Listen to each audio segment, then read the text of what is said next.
Assalamualaikum warahmatullahi wabarakatuh. Nama saya Cici Apriantisa, NIM 1861260. Saya dari kelas pagi pemasaran. Saya akan menjelaskan tentang service marketing communication mix. Saya akan menjelaskan terlebih dahulu apa itu komunikasi. Komunikasi ialah yang paling terlihat atau terdengar, dan beberapa orang akan mengatakan bentuk aktivitas pemasaran, tetapi nilainya terbatas kecuali jika digunakan secara cerdas dalam hubungannya dengan upaya pemasaran lainnya.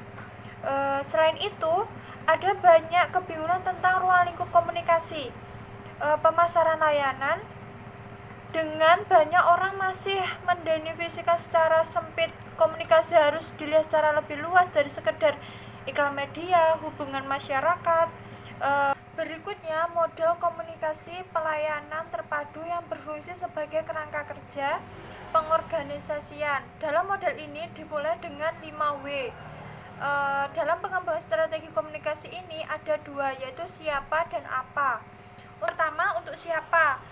Siapakah audiens target kita?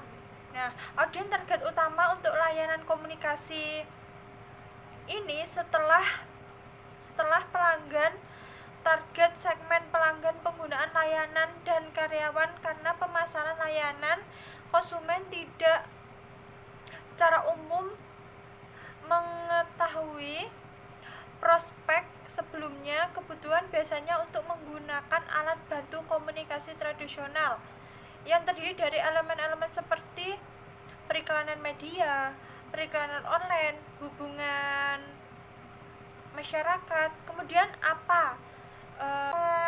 Strategi komunikasi itu sendiri ada 3 pertanyaan, yaitu bagaimana, di mana, dan kapan. Yang pertama itu bagaimana. Bagaimana ini memahami tentang komunikasi layanan. Untuk mengatasi masalah intangibilitas itu bagaimana. Terus kemudian yang kedua, di mana. Biasanya menanyakan di mana dikomunikasikannya. Biasanya ini pemasaran komunikasi saluran yang meliputi media tradisional atau mesin pencari periklanan. Kemudian kapan. Kapan ini biasa menanyakan kapan komunikasi itu terjadi. Di definisinya, keputusan waktu terhadap saluran komunikasi layanan. Kemudian topik utama yaitu service marketing communication mix. Ini mengenal komunikasi pemasaran dalam konteks layanan, di mana setelah memahami audiens, tujuannya komunikasi spesifik dan target, kita tidak perlu memilih banyak saluran komunikasi yang hemat biaya. Sebagian besar pemasar layanan memiliki akses sebagai komunikasi pemasaran layanan memiliki akses sebagai komunikasi pemasaran layannya. Contoh audiens target. Yang pertama, saluran komunikasi pemasaran yang terdiri dari periklanan langsung, pemasaran, promosi penjualan, personal selling. Kemudian yang kedua, saluran pengiriman layanan. Yang pertama, karyawan garis depan, yang kedua ABE swalayan, yang ketiga desain perusahaan. Kemudian sumber komunikasi. Sumber komunikasi dapat dikategorikan menjadi 3. Yang pertama, saluran komunikasi pemasaran yang meliputi media, saluran online. Yang kedua, saluran pengiriman layanan.